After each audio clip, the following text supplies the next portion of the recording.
login information, which you should have if you're an ASLA student member. Once you click on Advocacy Tools, you will come to this page, and I will make a note this page is underway, is being renovated currently, and by the end of today you should see a new layout which is more user-friendly and has more images and easier to navigate with less text. But I've highlighted 3 important and handy tools on this page. The first one being the licensure homepage. As students and emerging professionals, you're either thinking about or preparing to take the LARE test, and this page has all the tips you need to know as far as prepping for it, and once you do pass it, where to go next. The next is the What is Landscape Architecture? This is a handout you can take to policymakers, you can give to your friends and family, you can give to teachers, you can give to students that you're trying to recruit to your local, maybe your local chapter or your student chapter. All you have to do is print it out. ASLA recommends double-sided paper to conserve. Next, we also have at the bottom the ASLA Guide to Hosting Tours with Elected Officials. So this is something we launched last August at our annual advocacy summit in St. Louis, where we helped a tour of the St. Louis chapter, have a site tour, and all of our advocates from all of the chapters went on this tour, and we had representatives from local government, state government, and federal government. And I'll touch on this later. Oh, sure. I have Mark Cason here. He's actually the creator of this document. He'll be able to tell you a little more about it. Right? Hello, everyone. I just want to spend a few moments highlighting the new guide to hosting tours with policymakers. This is a step-by-step guide on how to invite state, local, and federal policymakers for tours of landscape architecture sites. This is a great tool that you can showcase the work that you guys do, how it impacts your local area, and also helps in building champions for the profession. The guide is step-by-step. It talks about how to invite someone for a tour, what to do during the tour, and how to follow up and continue that relationship from the tour. So it is under the advocacy tool page, and it's the newest advocacy tool we have. So feel free to go and check it out, and have any questions about how to get started or where to begin, please let us know. All right, thank you, Mark. All right, and our next feature for our members only section is the track legislation. This is our bill tracker that allows you to look at legislative activity in all 50 states and the District of Columbia, as well as the federal legislation. There's updates regularly, actually daily, on a wide array of policy areas. Those areas include professional regulation, water and stormwater, transportation, sustainable design and energy conservation, livable communities, land conservation and historic preservation, business practices, and contracting for professional services. And as I said, this is another added benefit to being an ASLA student member or an ASLA associate member. This can't be reached by anyone that is not a member, and I encourage you to get more information if you're interested. As I mentioned, those 8 issue areas are the main issue areas that we track the legislation for. And next, there's an interactive map where you can click on your state and also get information for just that state instead of going through the whole list of bills. I've been contacted by students before that and emerging professionals that have used this tool, whether it's for research or to reference maybe a licensure law in their state. Maybe they just passed their test and they want to know the requirements. So I urge you to use this tool for your personal use. It's very valuable. And next is something that is very dear to my heart. This is our recently launched, I guess last year we relaunched our Advocacy Communications Network and rebranded it as our iAdvocate Network. You can reach it by going to advocate.asla.org. And this is what the homepage looks like. And right now I'm going to walk you through the homepage. So when you get to the page, you'll see that it's been a little updated since the screenshot you saw on the previous page. But on this right here, we have our top issues. So there's pollinators, active transportation. This feature lets you write your own letter to your legislator with a blank slate. We won't have any writing, any preset text. There's also community parks and also complete streets. There's videos from President Obama to Representative Sears from New Jersey to ASLA Advocacy here. We have Advocacy News. If you type in your address in the Find Your Elected Officials section, you will be able to find out your policymakers on all levels from local to federal, even to your president if you cannot guess who that is. At the top, we have our 5 main issue areas where you can find issue briefings, documents, and reports that support some of the information that we state in a lot of our advocacy materials. So when you see these scrolling features at the top, you'll either be able to write your legislator or tweet your legislator. I went ahead and started the process, so you would click on Take Action. Here's a brief summary of what we're asking you to advocate for. There's links to the legislation in the background, and all you need to do is type in your information, click Submit,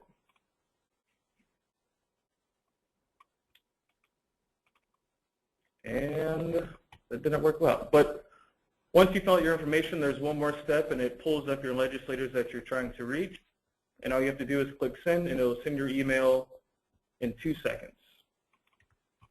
If you're interested in registering for the Advocacy Network, all you have to do is scroll to the bottom to create a profile. All you need is your name and address, so we can send you emails, and also to register who you're sending your emails to as far as legislators go. We also have our contact information at the bottom.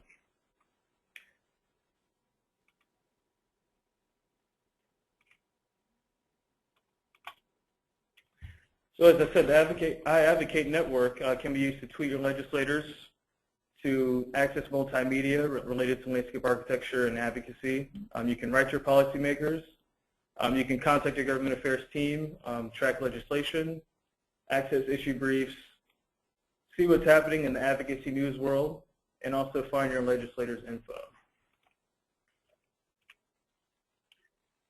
On top of advocating for our issues that are our main priorities, the Advocate Network is also valuable for helping you in your daily work, whether it's your studies or your work in your firms.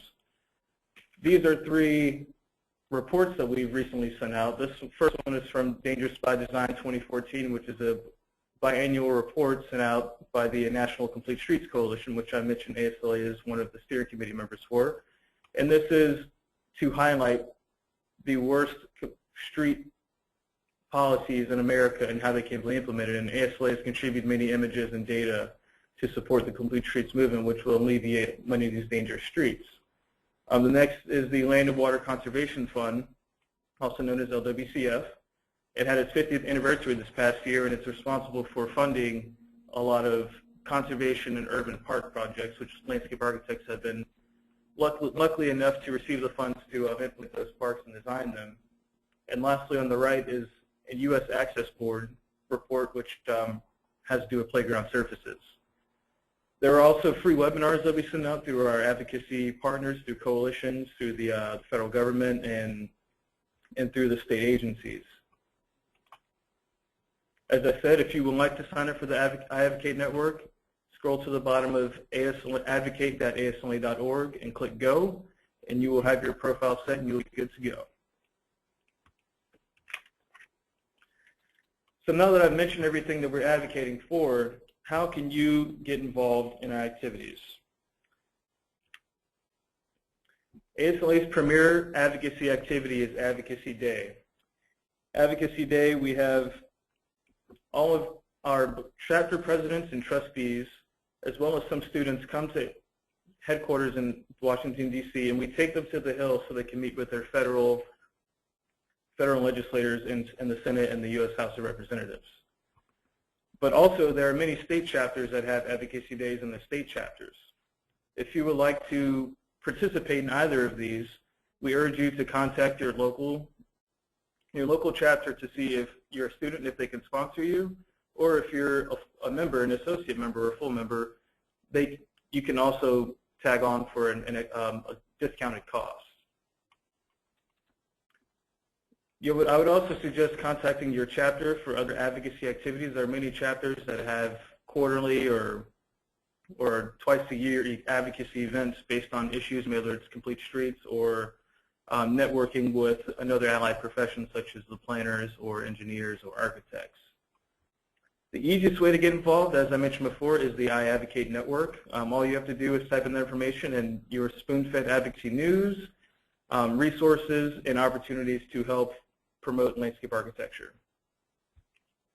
Lastly, I would say the next easiest way to engage your legislators. As I mentioned earlier, policymakers on all levels are becoming more engaged on all platforms, whether it's Facebook or Twitter or even email. So contacting them on your own through those platforms is one of the most vital ways you can advance your landscape architecture issues. And I will tell you this, and Mark and I both having working for policymakers, the most important thing to them is hearing from their constituents, which is you all.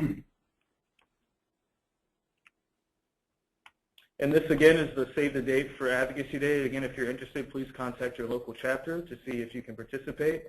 Space is limited, so they might not be able to accommodate you, but hopefully if you get to them early enough, they'll be able to. And it's April 23rd, and as usual, it's on the Hill. And I will let Mark take this over, but this is how you can use the guide to host your local, state, federal policymakers on campus or on a smaller scale. Yeah.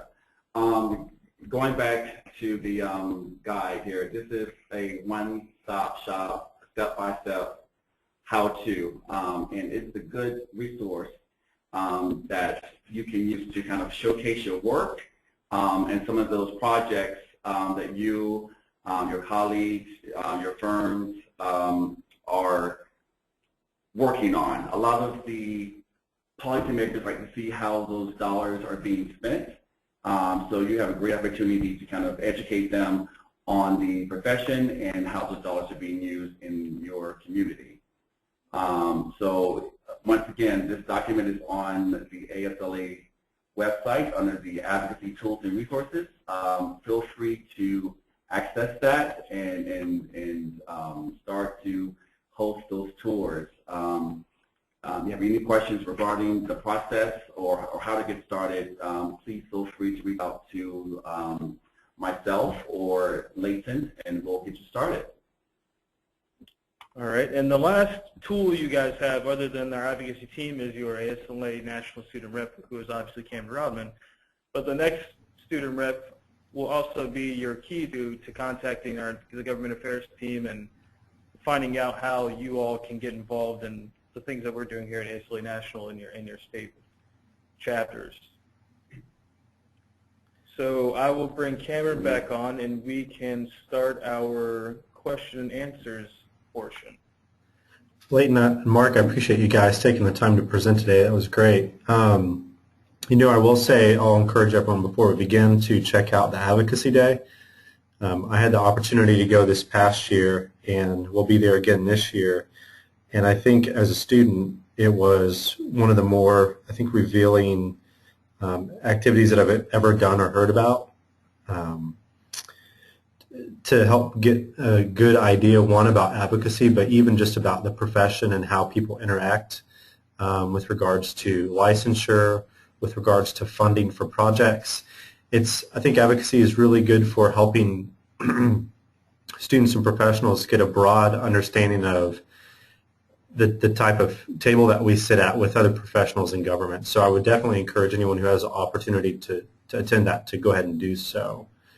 So we'll go ahead and jump into Q&A here.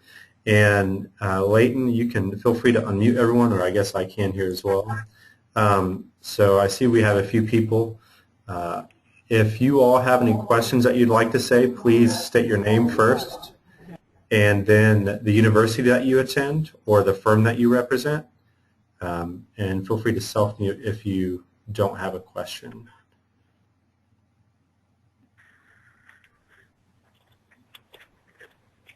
Yes, hello. Yes, hello. Yeah, my name is John Ray. I'm a student at West Virginia University, senior. That's approaching the date for Advocacy Day is approaching my graduation. So I guess what sort of impact does a student, have as a voice to, real-time legislators as far as speaking for advocacy for landscape architecture? How could we potentially make an impact along with our professionals, which is you, down at an event like that? That's my question. Yeah, thank you for your question, John. I think it tells a very strong story, and having a seasoned professional who's been in the field for many years, along with the students and emerging professionals, tells a great story. Most policymakers like to hear, how the young professionals are emerging and kind of, get a lay of the land on some of the issues that might be facing them after graduation. And I think that will be jobs, making sure that funding levels are strong for the federal programs that the profession access. So there will be job opportunities and funds for this project once you do graduate. So I think, you guys have a different voice, but a very strong voice that you can share your experiences, looking forward. Okay, thank you. And I guess on top of that question, who would we be meeting with down there? Unfortunately, I've only been able to do the call-in. I haven't seen the whole presentation that you guys performed. Okay. So I haven't been behind this whole time. Yeah.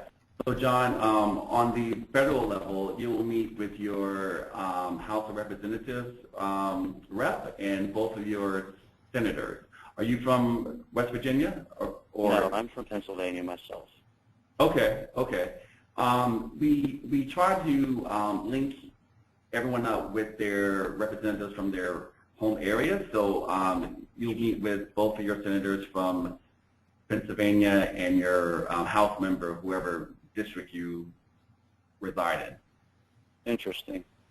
And we try not to schedule meetings, with just one person. So you'll have some of your folks from the PA area along with you. So you won't be by yourself. So it makes a better story to have some backup as well. And also going through the day, we do prep everyone who's going to the Hill. We give you talking points. We show you how a meeting is conducted. We give you all the tools and resources that you need to have a successful meeting on the Hill. So we just don't send you out there blind. We prep you. We make sure you're ready. We guide you through the whole process. Yeah, and I'll say from, those are some really good questions. From my experience, which was literally zero with engaging government officials, especially on an issue such as ours, I came there, all I knew was I was going to show up at one of my legislators' offices, and that's about it. But we had a full morning where we looked at all of these issues. They had a professional person come in and train us on how to do this. And like he was saying, they teamed us with people who have been there before, who know their representatives because they visit them when they come back home. And it's a very, very well constructed visit. And I felt, as a student, very lucky to be a part of that, just to listen and to even talk. And I found that the representatives were very engaging to me as a student, looking to see what some of my ideas were and what we were concerned about as well. Yes. Well, thank you. That sounds very constructive because, from what I understand, this is, not meeting with, any small-time people. This is government officials. So just to ensure that, there was some backing behind it, and that sounds like it's certainly taken care of. Is there anyone I might be able to email with more questions? That's my last, and then I'll shut up and let somebody else step in. I just put up the shot of all of our information to contact us. Do you see that? And Mark, I believe he's actually calling in. Or you don't have the web stuff off right now. Yeah, you can email me, John. It's mcason@asla.org. And that was M as in Maggie Cason? Yeah, CASON Okay. at asla.org. Okay. Well, gentlemen, thank you so much for the help. Yeah. I mean, it'll be great to have you in Washington in April if you can come down. Well, I look forward to talking it through more and finding out some more details. Good. Great. Thanks. Thank you. We have one more attendee who has also experienced Advocacy Day, Maggie Arvina out in California. She's going to give her experience of Advocacy Day and just what she got out of it as a student. And next up, we'll get to Kevin Pfeiffer. He has a question for us next. So Maggie, if you're still on the call, you have the floor. Hey, can you hear me? Yes. Can you hear me? Okay. Hear you. So I went last year. I was invited, very fortunately, by my chapter, my local chapter, Sierra chapter, and they sponsored me to go to this event that I actually knew nothing about, and it ended up being a great experience. The whole thing, kind of just, learning about what ASLA does in terms of advocating for the profession and advocating for their professionals was really interesting, and seeing all that support and seeing how, even the government officials kind of already knew what landscape architecture was just because of how much advocacy there had been done before. So it was really great. It was a really great experience, and seeing all of the professionals that were there was great. As a student, it was very encouraging to kind of get together with this group of people who all are passionate about the same thing and are passionate about advancing the profession and really getting it out there on a bigger scale. So it was really great. I hope more professional chapters sponsor students, because I think it really kind of just gets you ready to go out into the real world, into the professional world, on kind of the right note. So yeah, that's kind of my my little 2 cents. It was great, and I hope I can make it out. I'm not sure, because this time I think it'll be kind of on my own. We'll be sponsoring our president-elect to go, so we'll see how that goes. Oh, great. Well, thank you for the input, and I'm glad you had such a great time. Hopefully we'll have as many students as we had last year. We had a large number of students last year who, to me, it appeared they had a great time. Yeah. And learned a lot, and this year hopefully we can do the same. Yeah, I hope so. I did have one question, if you don't mind. Yes. So we at UC Davis have an annual event that is kind of our fundraiser, and we showcase our student work, and we invite all the local professionals. And this year we're actually combining it with the leadership visit with Richard, and so it's going to be pretty great. And I was wondering if you guys would recommend inviting maybe our local representative, or maybe turning it into something that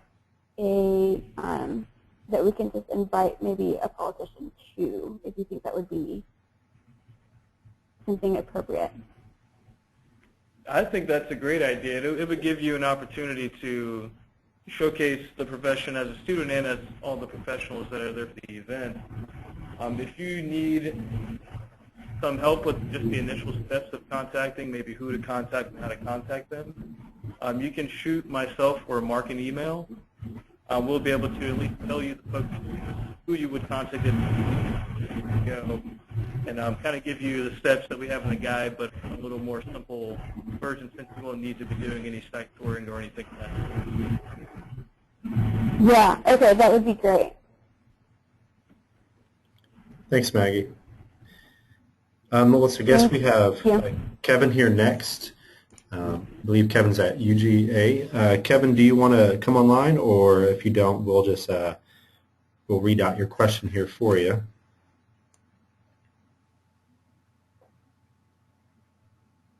Okay, so Kevin's initial half of the question was, how do you suggest that we advocate without further causing divisions with other professions such as engineering or architecture?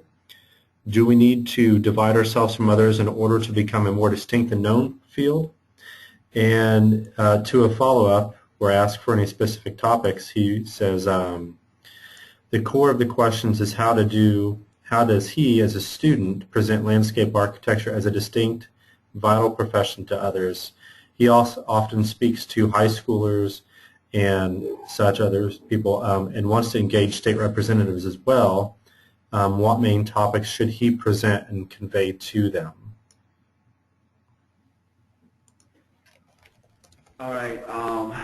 Thanks, Cameron, for Kevin.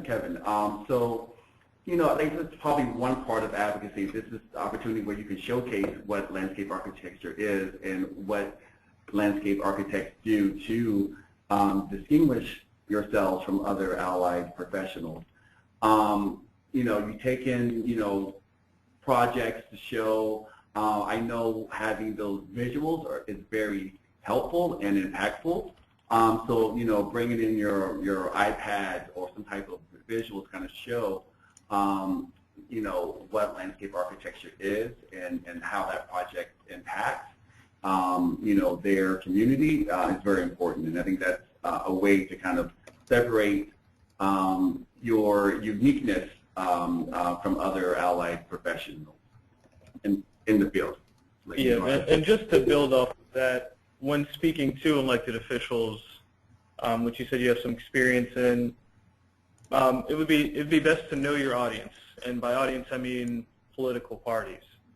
So if you were speaking to a Republican, you want to keep the safety and jobs portion of your argument at the top. And when you're speaking to Democrats, they're kind of open to a lot more things, yeah, right. Especially in today's political environment. Like so, green and sustainability and resiliency. Yes.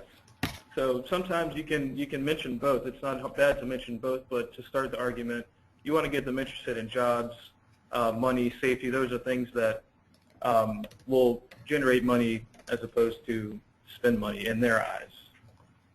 And as far as distinguishing yourselves from other professions, as Mark said, you want to highlight your work as best as possible.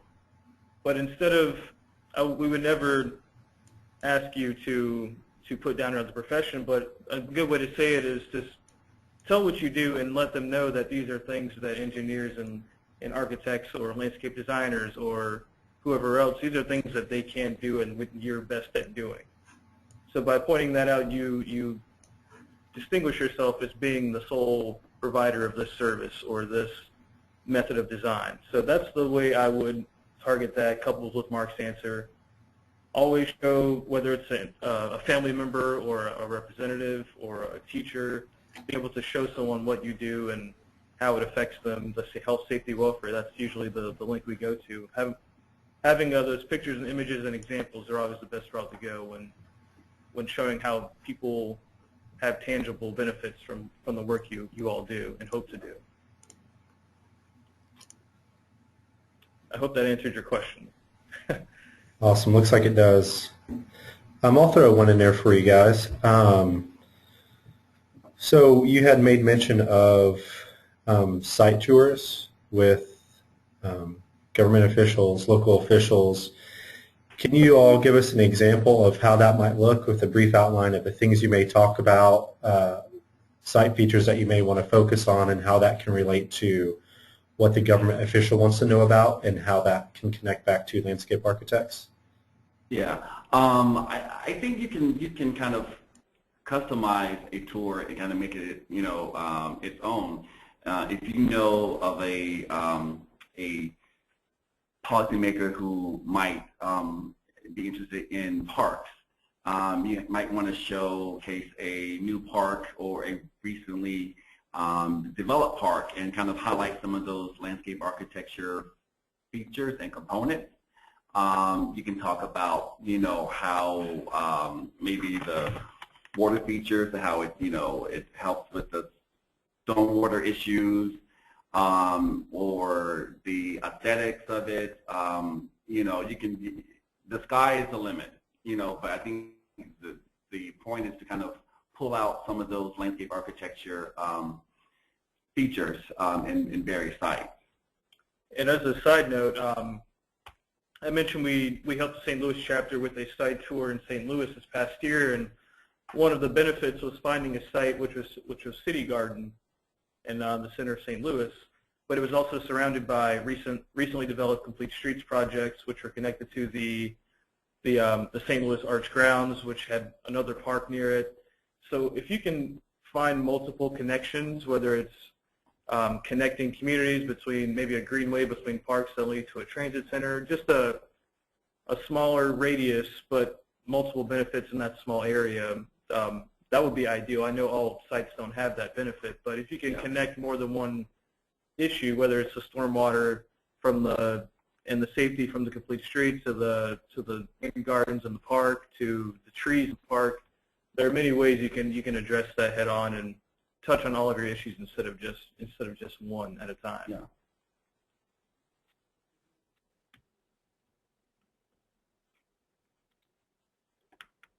Great. Are there any other questions regarding advocacy or the site guide or anything covered in the presentation? It looks like Cal Poly has one here. One more. I'll let you guys read it out. Okay, so Cal Poly asks, how do you feel advocacy differs when speaking to the younger generation, for example, elementary to high school? Well, there is a difference.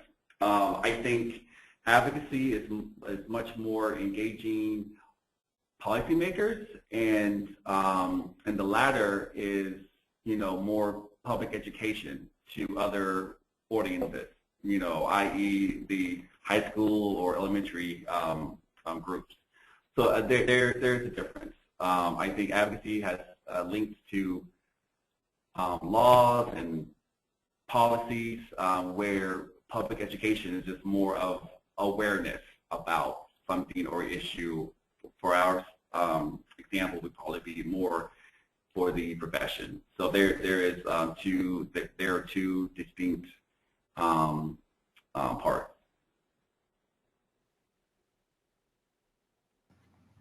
Awesome, thanks. Are there any other questions regarding advocacy, or how to get involved in advocacy? And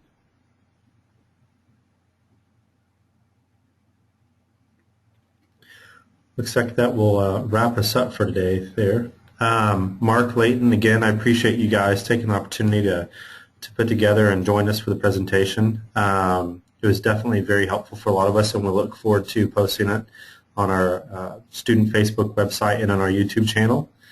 If anyone does have further questions, you can email Mark at mcason@asla.org or Layton Yates at asla.org, and we'll post those emails on our student Facebook website. Also, to everyone who joined us today, thank you for taking time to just join us, watch this, interact with our advocacy staff. We appreciate everyone's questions and attendance, and we look forward to releasing this. We also look forward to hosting our next leadership webinar in March on engaging communities, and in April on professional development. So hope everyone has a great week. Mark, Layton, thanks once again. thank you. Thank you very much. Have a great day, everybody.